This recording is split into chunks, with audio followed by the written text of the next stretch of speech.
is only a paper moon hanging over a cardboard sea.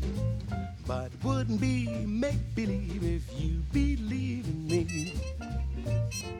Samantha and I met when we were on the set for one of the movies that we have made for church. I remember pulling up that morning and we were like unloading some stuff out of my truck and stuff, and she walked out of the building and time stood still. I'd already met him before, so it was like a reintroduction, but he doesn't remember meeting me earlier.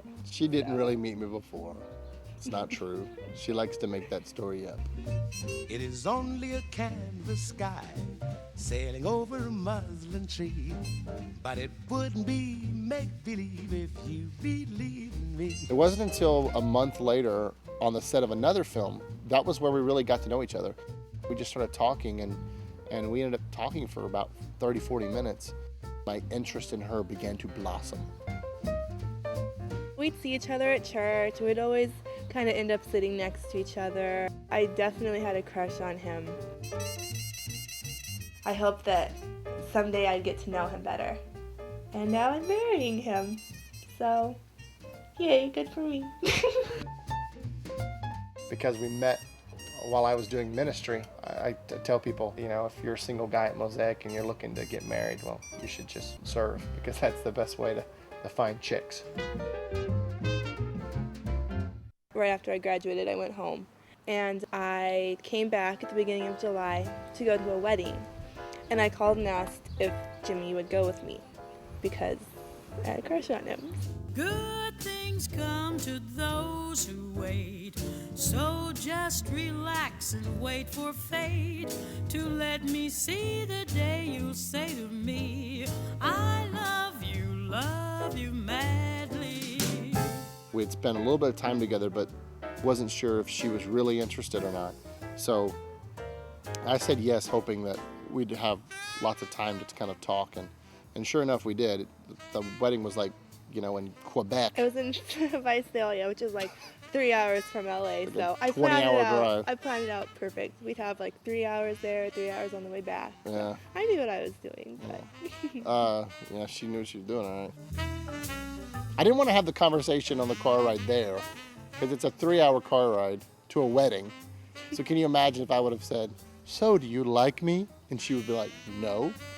What would we have talked about for another 2.5 hours?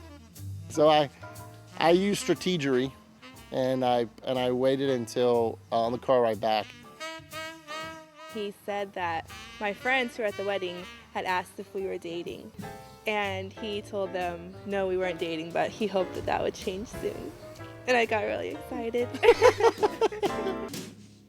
I asked her if she was maybe interested in being more than friends, and if she would consider going on a real date. A real date. And instead of just going to a wedding, and she said yes. It's very clear our love is here to stay. This past year that I've known Jimmy has been the best year of my life. He is truly a gift from God. I've learned so much from him. His heart for God and his heart for other people. He makes me laugh. He has a great laugh. Enough. God has truly blessed me with Samantha. He has given me something that is so pure and so sweet and so beautiful, and she's an answer to prayer. And I think she's the most beautiful woman in the world, and I love her. In time the Rockies may crumble, and that Gibraltar may tumble. They're only made of clay.